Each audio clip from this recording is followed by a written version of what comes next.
Everyone has a story. I get them to tell it. Welcome to the Aron Bender podcast. Conversations with media personalities about their personal and professional lives and journeys. Thank you so much for all your support, whether you're listening on your favorite platform or the DBNA TV app on Amazon Fire, Roku, and Apple TV, or streaming 11 p.m. Pacific every night on DBNA TV at dbnatelevision.tv, or whether you're watching on IGTV or YouTube. Thank you so much. Before we get to my conversation with Chuck Dizzle, a little about my story. I'm a widowed dad of two girls who just lost their mom, a grieving husband, a man in recovery trying to reconnect with the world with fresh eyes, faith, and perspective, a college journalism professor, a white guy in a world of injustice, a 20-year broadcast media veteran who had his dream job and then lost it. Nearly 2 years ago, God gave me a gift, an opportunity to stop, step back, and breathe so I can learn about love, vulnerability, forgiveness, grace, self-care, patience, and understanding. Chuck Dizzle is one of the founders of Homegrown Radio. You can hear it nightly, Monday through Saturday, 7 o'clock on Real 92.3 here in Los Angeles. Alongside previous podcast guest, DJ Hed, Chuck and I talk about fatherhood, sobriety, and not giving up on dreams, even when it feels like the world has given up on you. So how old are you now? I am 38, and I had to think about that because I'm like, wow. Like, well, because 2020, everybody just kind of forgot ages because nobody got to celebrate any birthdays or anything like that. I ask that because you're coming up now on about 30 years since I read age 10, you had basically decided, okay, I'm going to be in radio. One of these days, I'm going to crack open a mic and somebody is going to hire me or somebody is going to have me on their radio. What around age 10 do you feel like sparked that interest? Well, I know specifically, it was a station out here called 92.3 The Beat, right? Yes. And I used to always listen to John London in the House Party. It was like my soundtrack growing up. John London. I would listen John London in the House Party growing up. So I would always flop between John London and Big Boy. Like if you're from LA, those are the two, the two jocks that you were listening to. So throughout the day, I would always hear these personalities on air. But one day, John London had this guy named P-Funk. Now, if you guys don't know, he was one of the street team guys. He was like the main street team guy for John London in the House Party. He was out in the streets, and he was actually in my city. I live in Carson. And as we were driving, me and my sister were driving down the street. It was in the summertime, driving down the street, and he happened to be broadcasting live from that. It was like a Jack in the Box parking lot. Either way, we were driving past, and as I'm hearing him say, "Hey, we're live on the corner of Delamo and Avalon, with some 92.3 The Beat t-shirts, make some noise," and the crowd went crazy. As we're driving, I see him like in real time, and it was like one of those moments where I felt like, I don't know, I just felt like it was like God telling me like, yo, whatever he's doing, I want to do that, and that was the spark that got me into saying, okay, radio, street team, okay, what is all this? Let me figure it out. And that sparked my interest from then. How were the parents with that? My mom loved it. I mean, she did. And I never went to my mom and said, hey, mom, I want to be a radio personality. It was just that initially, that was just the spark of like, I wonder what that is. Right. Yeah. And at that moment, I wanted to be like an astronaut or something like this. So, that was what I was telling my mom. Mom, I want to go to space camp. I want to be an astronaut. She's like, look, I can't afford that. Yeah. So I think for her seeing that I had different interests, it was, it was a love for that, Now, when I talk with people who knew at an early age that I wanted to be on the radio, I wanted to be on TV, but they didn't quite know how to be on the radio, how to be on TV. At what point did you start kind of mapping things out or connecting some dots to get you on the radio? Because it's not like, okay, you're on the beat. Or look at me going back to my LA. You're on Real 92.3 now, and have been, off and on for several years. And of course, just recently, late 2020, Homegrown is secure 7 o'clock Monday through Saturday. But it wasn't always like, okay, I'm going to be on the radio. And here I am. You had to kind of start things yourself, start things at home. At what point did you start kind of mapping things out? Well, high school, really. I mean, again, seeing these radio personalities, seeing the street team going to various events, I would always pop up on them, right? So anytime I saw either that guy or anybody else.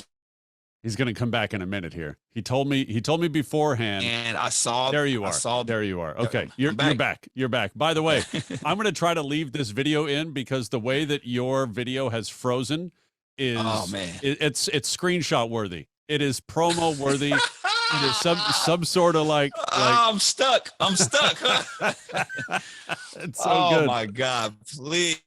You might have said it when you dropped out there, but where did you go to school? Long Beach State. Long Beach State is okay. where I got my degree, actually in psychology of all things. But yeah, so yeah, that's where the path kind of really started for me. Now, you didn't leave LA though. You stayed in LA.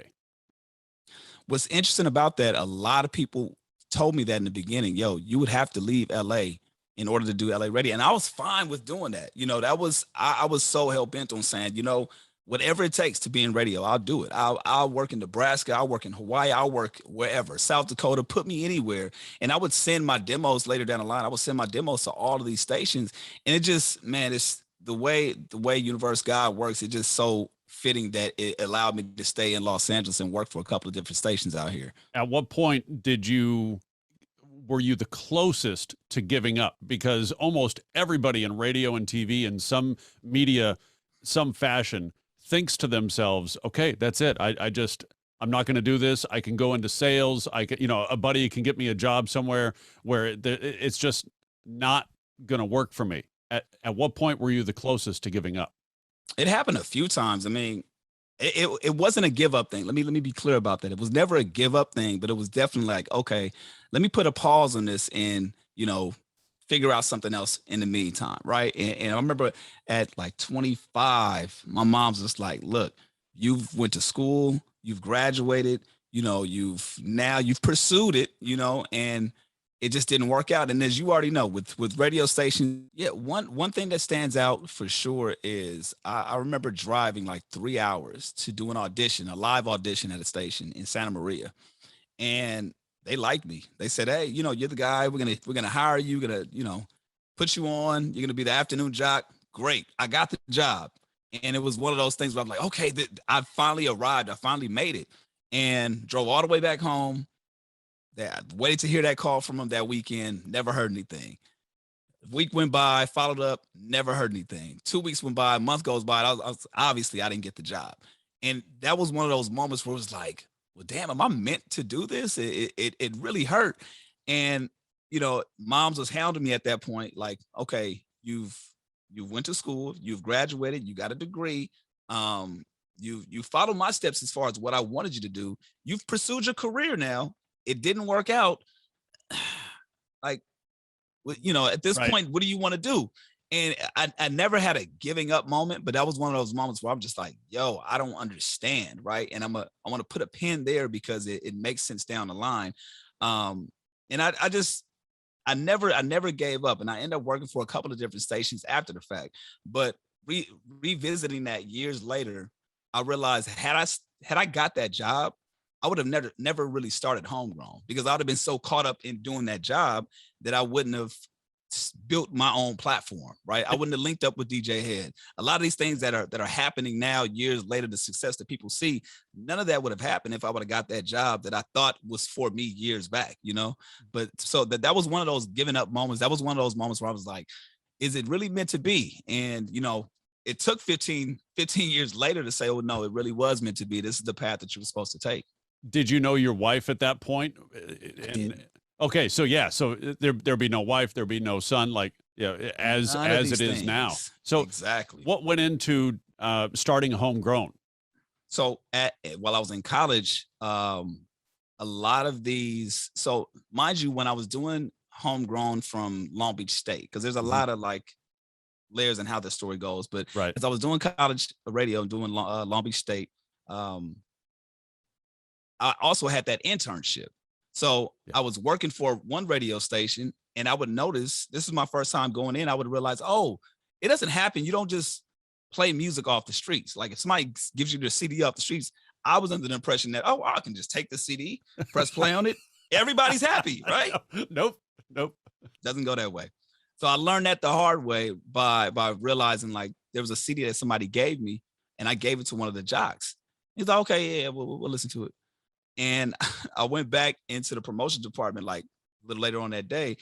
And that CD that I gave him was in the bin along with a gang of other CDs. And I'm like, well, that's not fair. Like these artists are putting their livelihoods in this, their time, their sweat, their energy.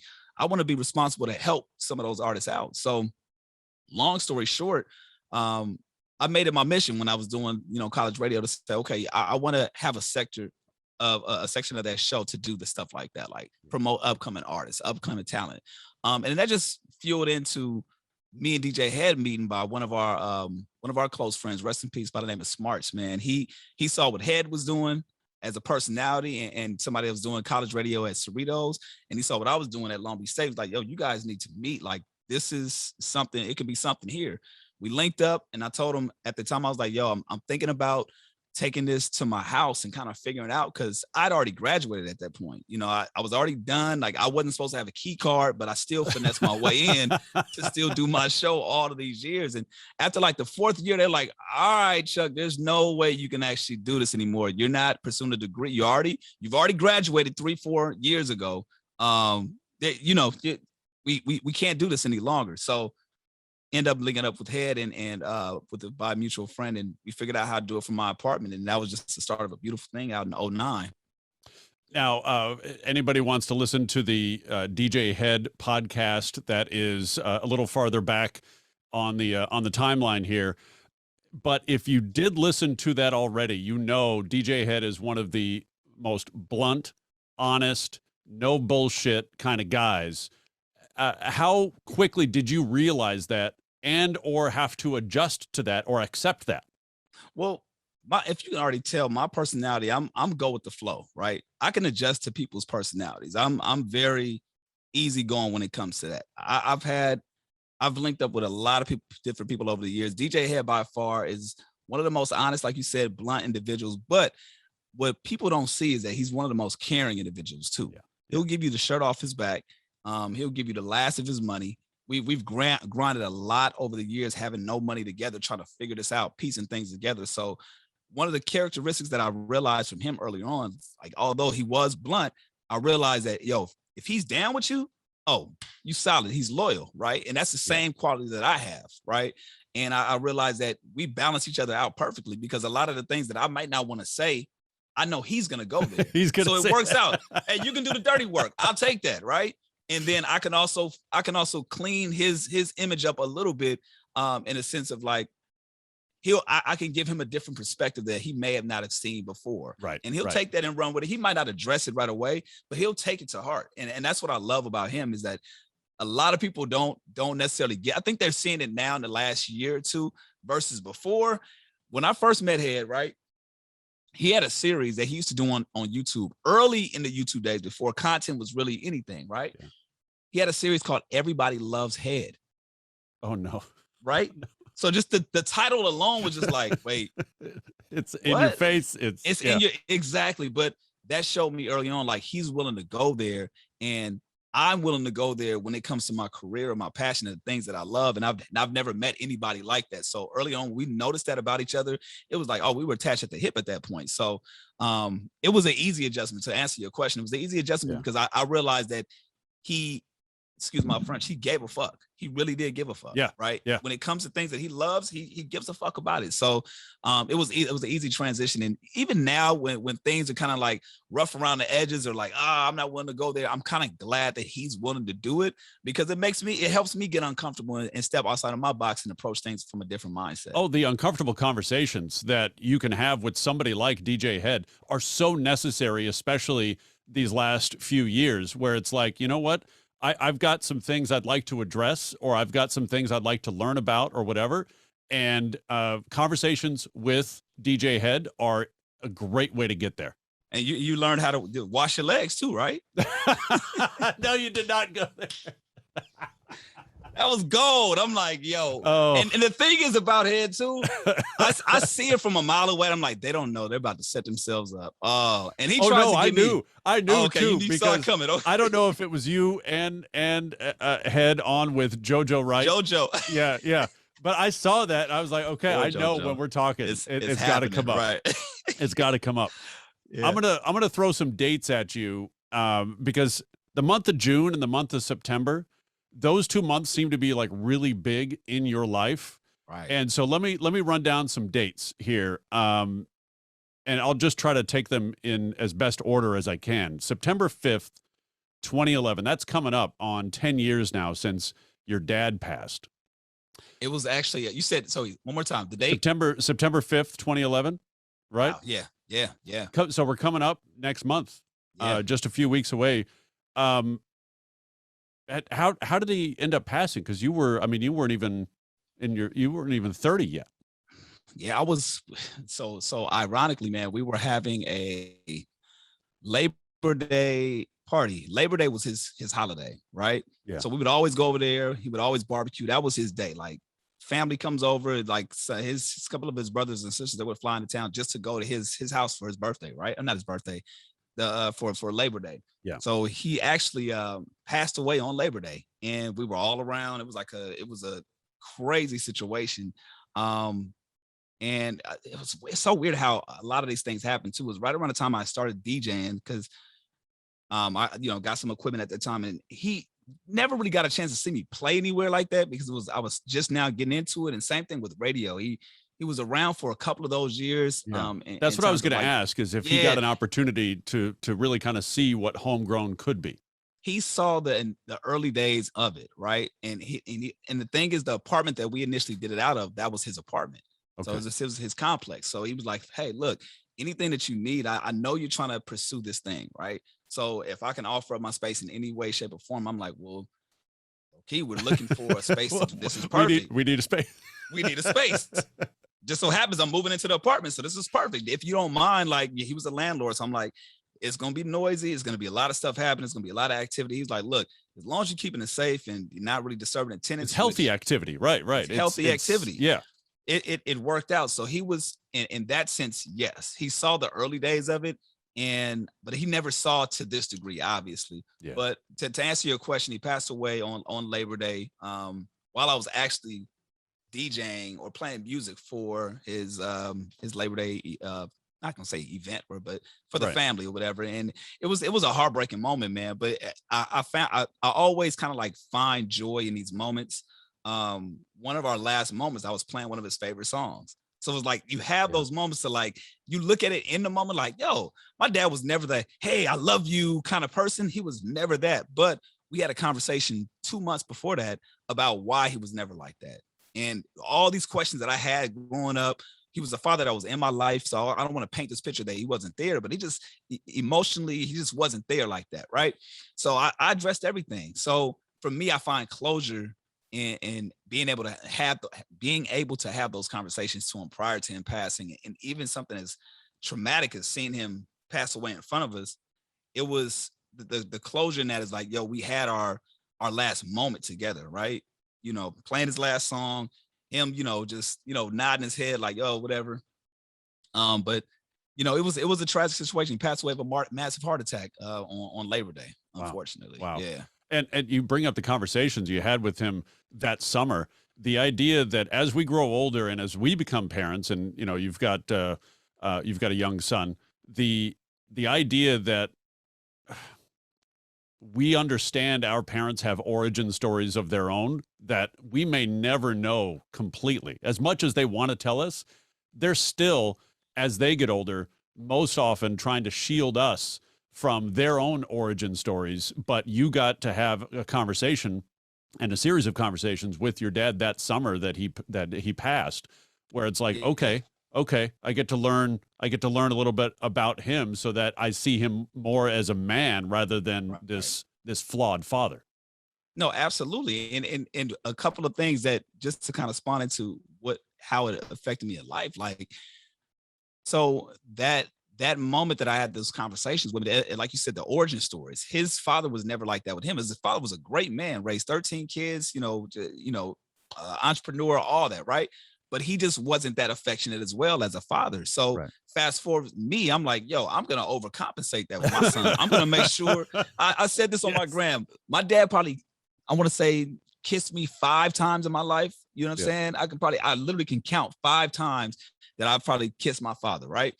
I do that more in one day for my son every single day, just because I want to overcompensate that love and affection and show him like, yo, I'm not that dad, and nothing to take away from him, but it's just, I want to make sure I overcompensate that for my son. And one of the last conversations I had with my dad was, about my wife. My dad was a pastor. So I was like, yo, dad, I actually want you to marry me and Tasha. He had just met her. She had been around for 2 years. Actually, no, it's around 2 years at that time. Yeah. I was like, I think I'm getting serious about this girl. She's really nice. Like, I'm in love with her, and I want to do it. I just, I got to do this. I got to get the ring, and I don't have the money. He's like, yo, you'll never be ready if you keep on thinking about it in that sense. Do you want to do it? Yes.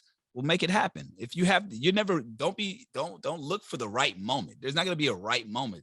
Right now is the right moment. And that's probably one of the things that I regret. Not regret, but I'm like, damn, I really, I wish that he had that moment to actually marry us. You know what I'm saying? Yeah. But I know obviously his spirit is with us, and we take that, we take that with us. It's a very special moment. That conversation that you had with him where he's just like, you know what, just do it already. I mean, he passed in September of 2011. You get engaged in November of that year, and you get married 7 months later. How much of him was in your mind, and how much of his voice were you hearing as you're going through that process? Oh, every day. It was like, yo, we don't have time to play around. And it was more of like cosigns, in a sense of like, my wife had a dream, like like a couple of weeks after he had passed, and she saw him because he would often water the lawn outside and take care of the property. And she was like, it was pouring rain, and I saw your dad outside watering the lawn. I was like, what the hell is he doing? Yo, Mr. Dorsey, you okay? What's going on? You okay? He was like, I'm fine. I'm good. You guys are okay. And that brought me so much comfort. So the way I interpreted that dream was that he's going to always be around, no matter the good days or the bad days. And I take his memory, with me, that through those times. And that's kind of how I took it on from that moment, because planning a wedding and planning a funeral are the two most, how do I say, like, it's very stressful. It's very intense. If anybody's ever been married, and if you've ever had to plan a funeral, and I have to go through those two within a year, it taught me a lot about myself. It taught me what I can actually handle, what I can deal with, and what I can go through, what I can overcome. And I felt like his spirit, his presence was with me throughout that whole time, because he was one of those fathers, again, not super emotional, but he was tough as a fucking nail, right? Right. He can go with the best of them. So I felt like those things that those qualities and traits that I felt like, man, maybe I lacked, I don't know if I have them. I felt like he, man, just strapped that on me. It was like, yo, you got this, handle it. Things that I felt like I probably would have snapped over. It was just that extra encouragement, that extra battery. And I felt like his presence was with me for sure. There are so many different places we can go, but I'll just kind of keep that same kind of June and September theme. You brought up your son, June 18th of 2018. Take me to that day, you and your wife welcoming your son. Oh man, as much as I want to say it was the biggest blessing, but it was a traumatic experience. I'll leave that out of this, but the best part about it is that we did, successfully give birth to our baby boy, man. And it gave me the motivation to say, okay, now you're not living for yourself. It's for somebody else.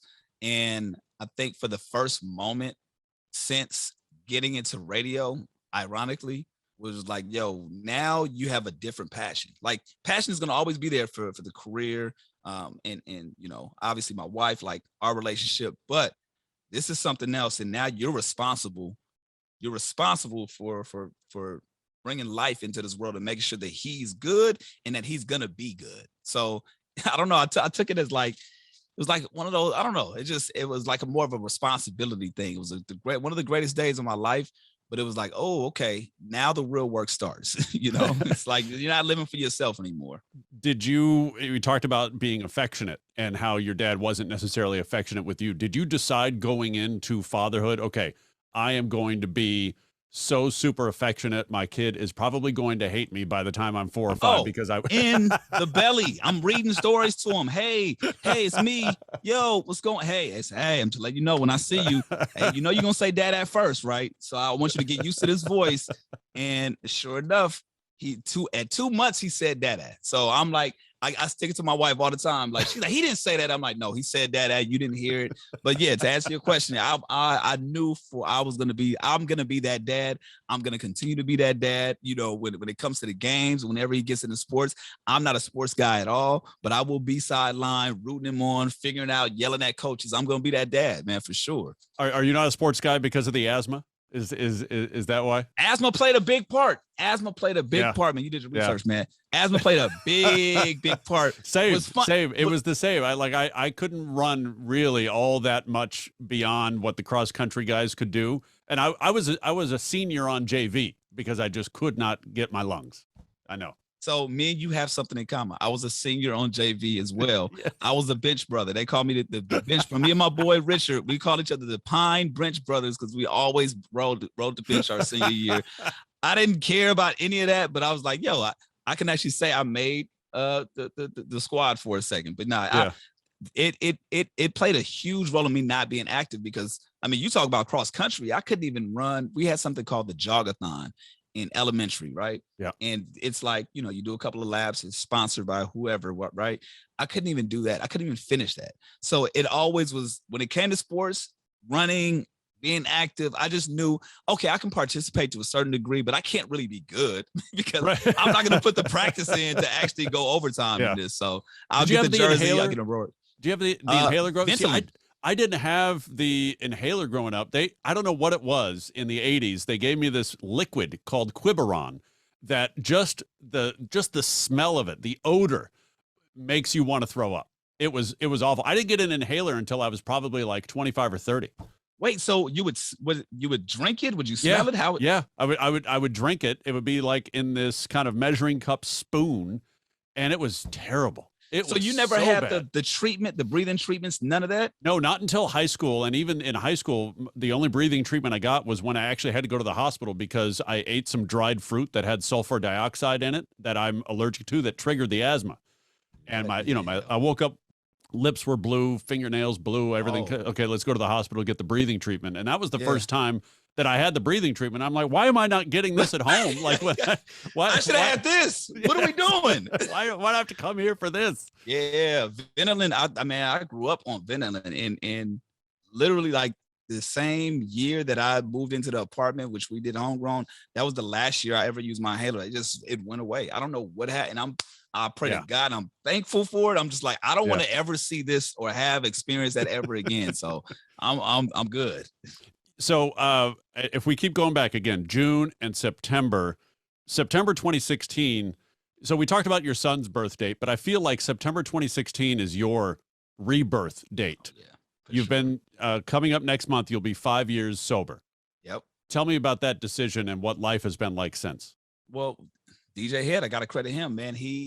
One of those uncomfortable conversations he had with me, and just to kind of let people know, he was always the sober guy. I was the drunk guy. I was the one that was already, and not necessarily in a party sense, but it was like, I'm the social drinker. He's a straight edge. He doesn't do anything. He's going to be blunt as hell. I'm going to be, I'm the passive aggressive person. I'm super nice. I'll talk, I'm that guy. So our roles and our responsibilities off and on air were just that. One uncomfortable conversation he had with me, it was right around the time we actually got a real 92.3. He was like, hey man, like we've worked at this point 5, 6 years, 7 years to get to this point where why throw all that away over a drink, and we're not talking about just, I would get sloppy drunk to the point where it was like, when we were doing the apartment, like having our shows, it was infamous that I would fall asleep at some point. And there's pictures of me, and it was funny then.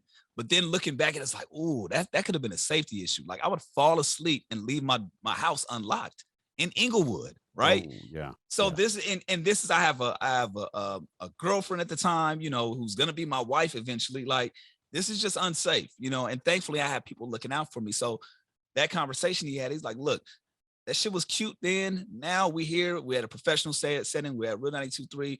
I'm gonna just let you know now. I don't think I've ever said this on tape before, but he's like, yo, I can't look out for you after this. Like, this is my warning to you to let you know, like, hey, if something happens, whether we're on air, off air, I can't associate myself with that because we're taking it to new levels. We have to expand. We have to, you know, upgrade. Yeah. And it hurt my feelings, but at the same time, it was like, no, he's right.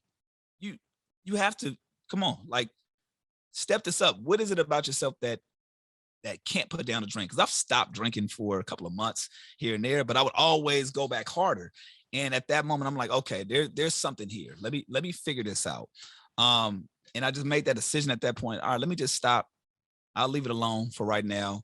Didn't really have a conscious date as far as like, I'm gonna stop for a year or anything. Let me just stop. Let me just unplug. And ironically, that weekend, me and my wife had a tequila convention that we were going to in Las Vegas with a bunch of friends. We were already set up to go there that weekend. And I made it through that time. When I made it through that weekend, I said, okay, I think I got something here. I think I can do it. And then, you know, obviously Thanksgiving, all these family and social events were happening. Yeah. I passed out after I got in the new year. And then my wife's birthday was on January 27th. I said, okay, I can do this. I can actually put it down and, you know, find different substitutes, things that, you know, coffee or whatever the case may be.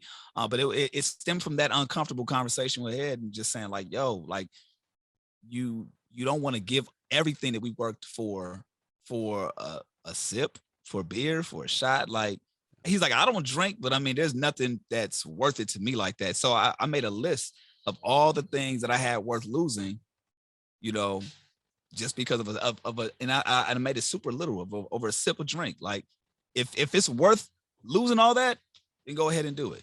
And of course, the answer was no, it's not worth it. So that's what really kind of like had me stop at that point.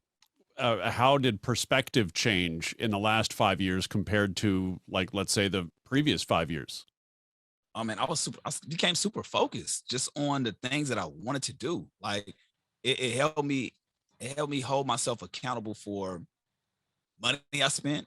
I mean, my time, my energy, my focus within the career, and realizing like, oh, you don't need this to get that. Because I was under the assumption, oh, I need a shot to, you know, to feel good for the interview. I need to play the role. Beer. Yeah, he's the straight edge, blunt guy, and you're the, you know, the fun, I'm gonna drink a little bit or a lot of it. I need something. It was wrapped up in my identity. So that to kind of pull back that layer and say, well, no, that's not really who you are. That's an addition, you know, but it's not who you are. It doesn't define you. It allowed me to see like, oh, okay, these roles that we're placing on ourselves, I don't have to live and die by those. And for me, that was the biggest thing that I took away from it. I said, okay, I like that. I like the fact that I can kind of rediscover myself. I like the fact that I'm not, you know, I'm not boxed in by this, you know, and it was a awakening moment for me for real. And it didn't really dawn on me until like 3 years after, to be perfectly honest, because I was winging it the first couple of years. Like, all right, well, I think I made it. All right, I'm not drinking here. I think I'm cool. But and even to this day, when people ask me about it, I still get tempted. Like, it's not something that ever goes away. You don't sit there and say, okay, I'm done drinking. And it's no, you still have these temptations. You still have these things. And I just thought about the other day. I was like, damn, I wish Blue Moon would hurry up and make a non-alcoholic beer already, because that was my favorite beer. That was like my favorite brew. And I'm still waiting. So, I mean, you have these moments, but it allows you to say, okay, oh, you can get past it. And it allowed me to see, like, learn different things about myself that I didn't know these 30 some years. Yeah. Just the idea of, you know, it goes back to origin stories. It's like, well, why do I drink? Well, okay. Well, because it takes me out of myself and it helps me get into this character that I know people like. Right. Like, I guaranteed, if I get, you know, a couple of drinks here or there, people are going to like me a lot more, because I don't necessarily like me not drinking, but I know that other people are going to like me when I am, because look at all these people around me. No, Drunk Chuck was the life of the party. Drunk Chuck, I miss Drunk Chuck every now and then. The bad things, he can go away, but as far as the thing that I miss about it the most is the social aspect of it, right? Yeah. You know, the social drinking. And I had to rediscover how to do that. And part of that, to be honest, it helped out with my interviewing skills. It helped out with radio, because I learned a different approach that I probably wouldn't have discovered had I not put it down. So I'm all for it. Yeah, that perspective. I mean, it's why, if we go back to a couple of years ago, the podcast I was doing then, compared to the podcast now, the then it was just like, hey, so tell me about your career, and maybe we get into something a little bit, whatever, emotional. But now it's like these deep, meaningful conversations, because you've got a perspective now where it's like, I'm okay talking about myself now. Whereas before I was just interested in everybody else because I didn't want to talk about myself. I didn't want to share my story. And it's like now, the more you share, the more other people will share about themselves. And if everybody just opens up, it's like, okay, this is a real conversation. And it's okay to go through shit. I think for the longest time, I felt embarrassed. Like, yo, man, okay, people know me as and for the longest time in the beginning, people would still, oh, you still not drinking? Oh, you sure you don't want to? And I would get tempted like that. I'm like, yo, that's fucked up. Like, why would you do that? Knowing, and even though I wasn't going through it like that, there's people that's fighting serious addiction in that sense where that can turn their whole lives away. Why would you do that? And I had to look at myself because I was one of those guys too. Oh, you not drink? Come on, man, go and take a shot. Or somebody coming for an interview. Come on, man, come on, let's just loosen up right now. And I had to look at it like, oh, like you said, it's different ways in how you approach the conversation, and you have to do some living in order to go through that. And it gives you a lot of perspective with the conversations that you have with people. And I would imagine, I'm not going to put words in your mouth, but I kind of have a feeling I know what you're going to say to this question. The idea of having a wife, I would imagine, who is super supportive of that. And then, you're welcoming in a son almost 2 years after gaining sobriety. And all of that, I mean, it just check those boxes and connect those dots. Yo, things changed in my life for the better the moment I put down the drink, and I didn't realize it. And I saw it like you said, one thing after the other. After a year and some change after stopping, it was like, oh, about to have a baby. What? Okay, I wasn't expecting that. Like, of course, we've been married for so many years. It wasn't on my radar at this point. I thought, we had a little more time. Like, but it worked out in the perfect sense. My wife, man, talk about supportive. Like, she stopped drinking also. She didn't have to. Yeah. She's been sober 5 years, the same amount of years that I've been sober. And I'm like, why do you? She's like, because like I know what it's like. Like, she knows me, and she knows how difficult of a decision that was. So she never felt, and I'm assuming, but she kind of told me indirectly, she never wanted to play that role into being also tempting me, right? So she's like, you cutting it, I'm cutting it. We doing it together. And I love her to death for that, because I think I needed that, and I think that's still, I'm learning more and more things about her in the sense of, oh, this is the reason why we got married. And I love having to discover that even almost 10 years into us being married, You say almost because you're like, wait a minute. How long? Yeah, I know. I want to put this up because we've been together for like 13 years. Yeah, it gets a little tricky. But yeah, I've got all the dates here. If you need reminders, it's okay. Please. I might need to have you put a pin in that. It's a June, it's around there, something like that. You're raising a young son, and of course, the events of the last couple of years, and really the last 5 to 10 years, if we want to go back to like Ferguson and other incidents of deaths of young black men and young black women in police custody and at the hands of police. Your son's, is only 2. So I would imagine those conversations haven't necessarily started yet. However, in your mind and conversations with your wife, what kinds of things you're gonna tell him? Man, to be honest, man, I haven't even thought, not in the sense of I haven't thought about it. I don't want to think about that. Yeah. I really don't, because one of the pleasures of having a son and just having kids, you see the light, you see the world through the lens of a kid. So I've been so detached from, and not to say I don't think about it, because we see it all the time. It's there, right? And it's real.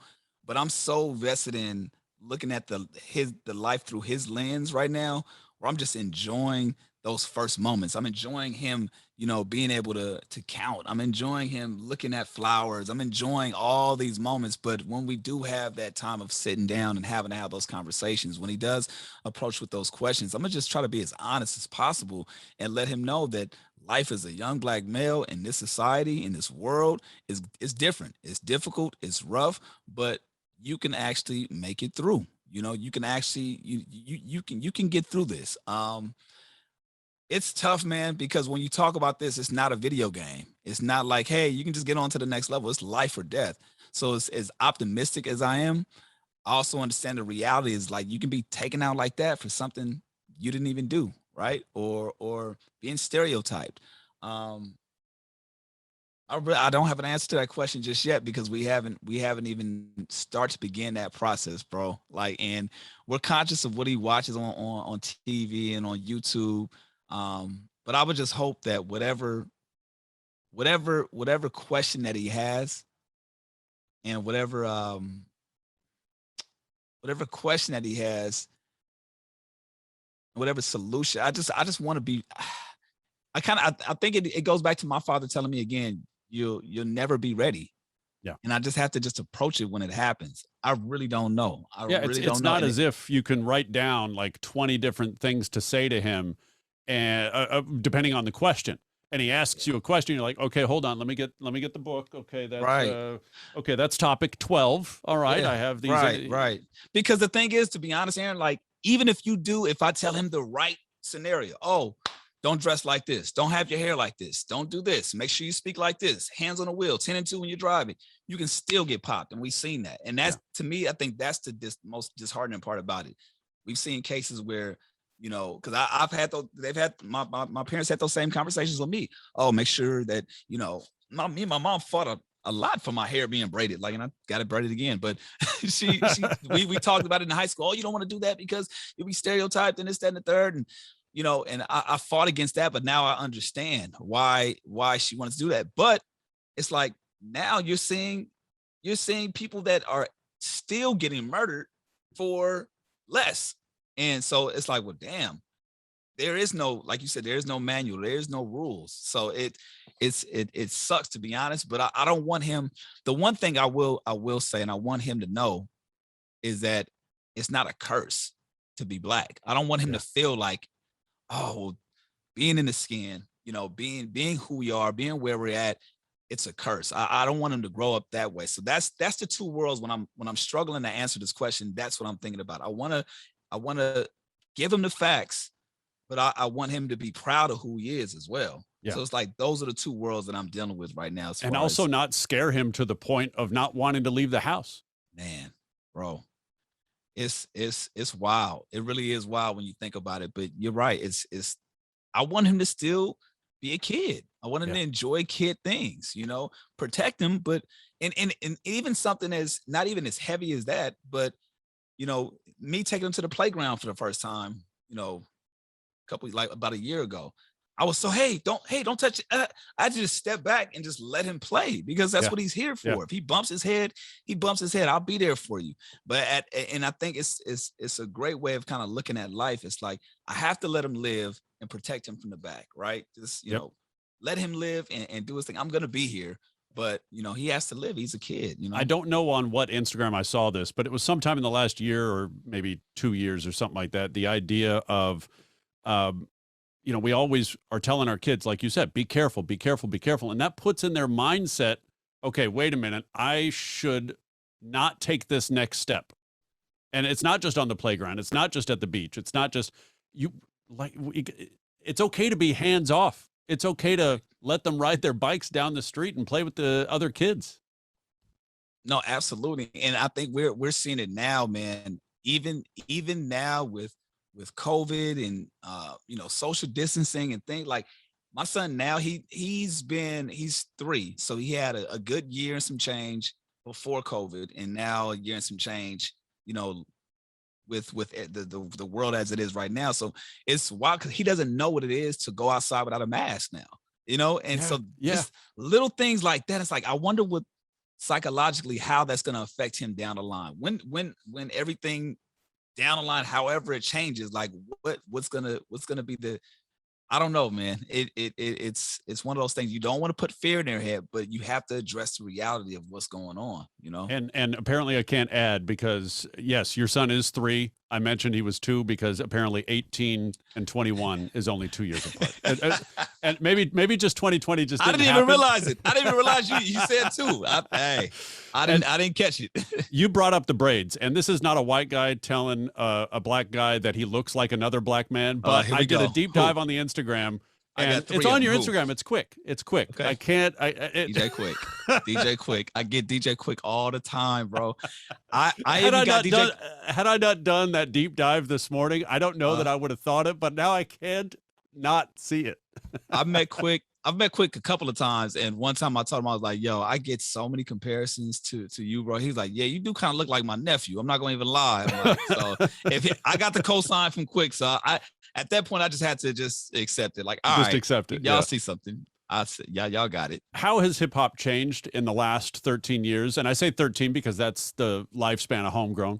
Yeah.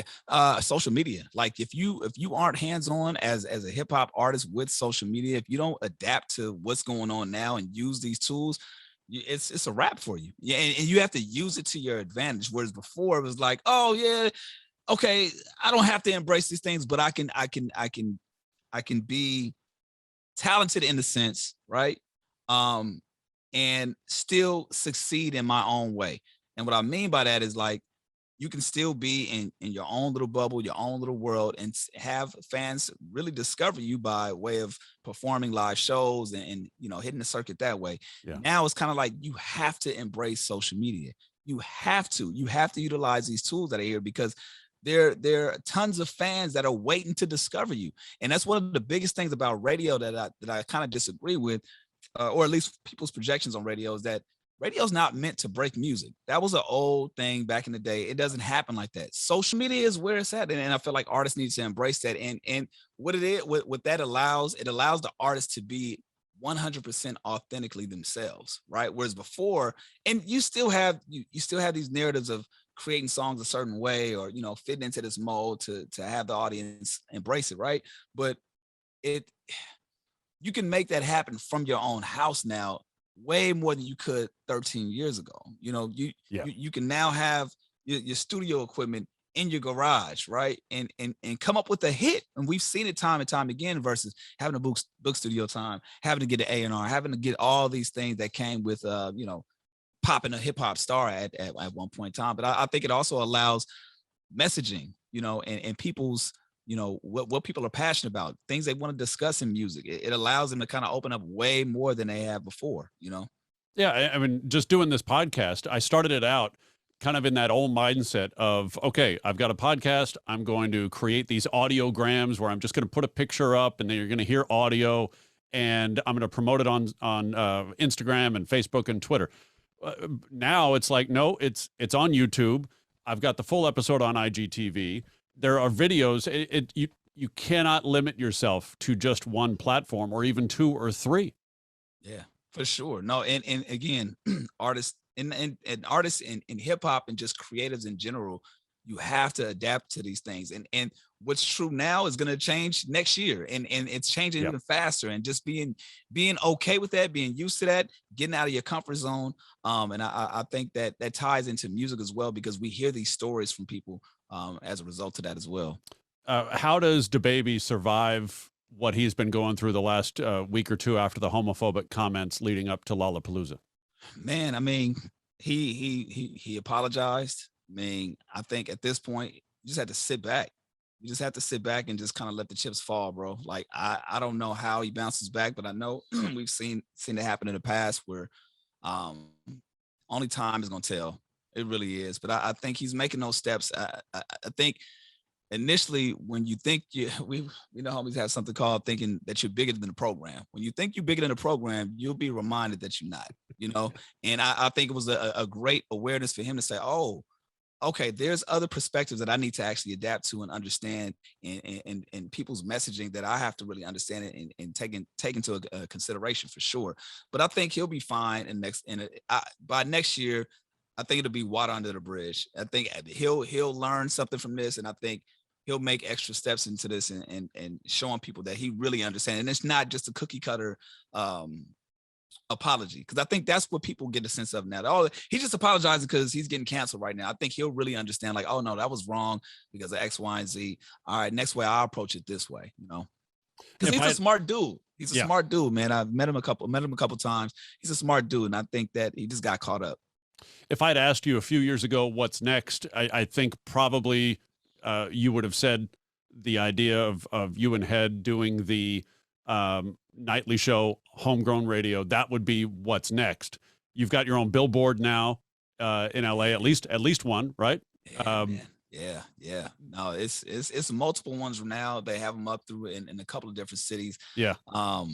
It's just an amazing feeling, bro. Like I wouldn't, if you would have told the 10-year-old me what's happening now, I probably wouldn't believe it, only because I was happy by getting one of my first gigs in 2004. I was like, oh, man, I did it. I accomplished my goal.